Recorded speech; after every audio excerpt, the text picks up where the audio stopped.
ದೇವರು ಅಂತಕ್ಕಂಥದ್ದನ್ನು ರಕ್ಷಣೆ ಮಾಡ್ತಕ್ಕಂಥದ್ದನ್ನು ಮನೆಯ ಯಜಮಾನ ಕಲಿಬೇಕು ಫಸ್ಟು. ದೇವರನ್ನು ರಕ್ಷಣೆ ಮಾಡೋದು ಮನೆಯ ಯಜಮಾನ ಬರಬೇಕು. ಏನದು ರಕ್ಷಣೆ ಮಾಡೋದು ಅಂದರೆ, ಮೊದಲನೇದಾಗಿ ಈ ವಿಚಾರ ಹೇಳಿದಾಗ ಸಾಕಷ್ಟು ಸಲ ಹೇಳಿದ್ದೀನಿ, ಆದರೂ ಕೂಡ ಇವತ್ತು ಹೇಳ್ತೀನಿ. ಯಾರೇ ಆಗಲಿ ಈ ವಿಚಾರವನ್ನು ತಗೊಂಡು ಗಂಡ ಹೆಂಡತಿ ಜಗಳ ಮಾಡ್ಕೊಳ್ಳೋ ಅಷ್ಟು ಮಟ್ಟಕ್ಕೂ ಮಾಡ್ಕೋಬೇಡಿ, ತದ್ವಿರುದ್ಧವಾಗಿ ನಡ್ಕೊಳ್ಳೋಕೆ ಹೋಗಬೇಡಿ. ಇಲ್ಲ ಅಂದರೆ ಜಗಳ ಆಗತ್ತೆ ನಾವು ಹೇಳಿದ ವಿಷಯದಿಂದ. ಅಂತಹ ವಿಚಾರ ಯಾವುದು ಅಂದರೆ, ಮನೆಯಲ್ಲಿ ನಾನಾ ನೀನಾ ಅನ್ನೋ ಪ್ರಶ್ನೆ ಉದ್ಭವ ಆಗಬಾರ್ದು.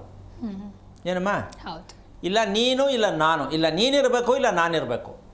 ಇದು ತೀರ ಮಟ್ಟಕ್ಕೆ ಹೋದಾಗ ಹೊಟ್ಟೋಗುತ್ತೆ ಮಾತು. ಇದು ಏನಕ್ಕೆ ಬರುತ್ತೆ ಅನ್ನೋದನ್ನು ಮೊದಲು ದಯವಿಟ್ಟು ಹೆಂಗಸರು ಅರ್ಥ ಮಾಡಿಕೊಂಡ್ರೆ ತುಂಬ ಒಳ್ಳೆಯದು. ಗಂಡಸರು ಅರ್ಥ ಮಾಡ್ಕೋಬೇಕು. ಏನದು ಅಂದರೆ, ಮನೆಯಲ್ಲಿ ನಾವು ಮನೆ ಕಟ್ತಕ್ಕಂಥದ್ದು, ಭಗವಂತ ಮನೇಲಿರ್ತಾರೆ, ದೇವ್ರ ಫೋಟೋ ಇದೆ, ದೇವರು ನಮ್ಮ ಮನೇಲಿರ್ತಾರೆ, ದೇವ್ರಿಗೆ ನಾವು ಪೂಜೆ ಮಾಡಬೇಕು ಅಂತಲೇ ಮನೆ ಕಟ್ಟೋದು. ಹೌದಾ? ಇಲ್ಲಿ ಏನು ತಪ್ಪಾಗ್ತಾ ಇದೆ ಅಂದರೆ,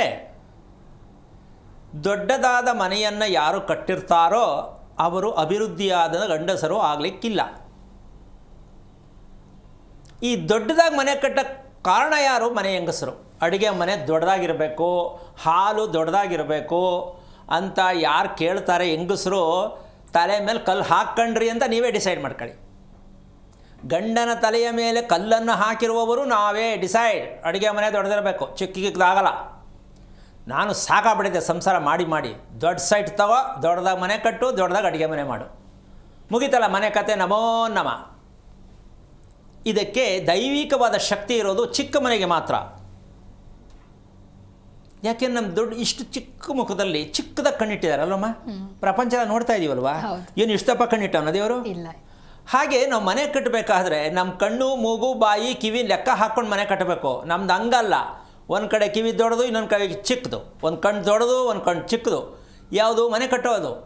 ಹೆಂಡ್ತಿ ಹೇಳಿದಾಗ ಒಂದು ಸೈಜು, ಯಾರೋ ಫ್ರೆಂಡ್ಸ್ ಬಂದು ಹೇಳಿದಾಗ ಒಂದು ಸೈಜು, ವಾಸ್ತು ಪ್ರಕಾರ ಅಂತ ಇನ್ನೊಂದು ಸೈಜು. ಹಿಂಗೆ ಯಾವ್ಯಾವುದಕ್ಕೆ ಒಂದಕ್ಕೊಂದು ಲಿಂಕ್ ಇಲ್ಲದೆ ಇರತಕ್ಕಂತಹ ಮನೆಯನ್ನು, ದೊಡ್ಡ ಸೈಟನ್ನು ತಗೊಳ್ಳೋದು ಸರಿಯೇ ಹೊರತು ಮನೆ ದೊಡ್ಡದಾಗಿ ಕಟ್ಟಬಾರ್ದು.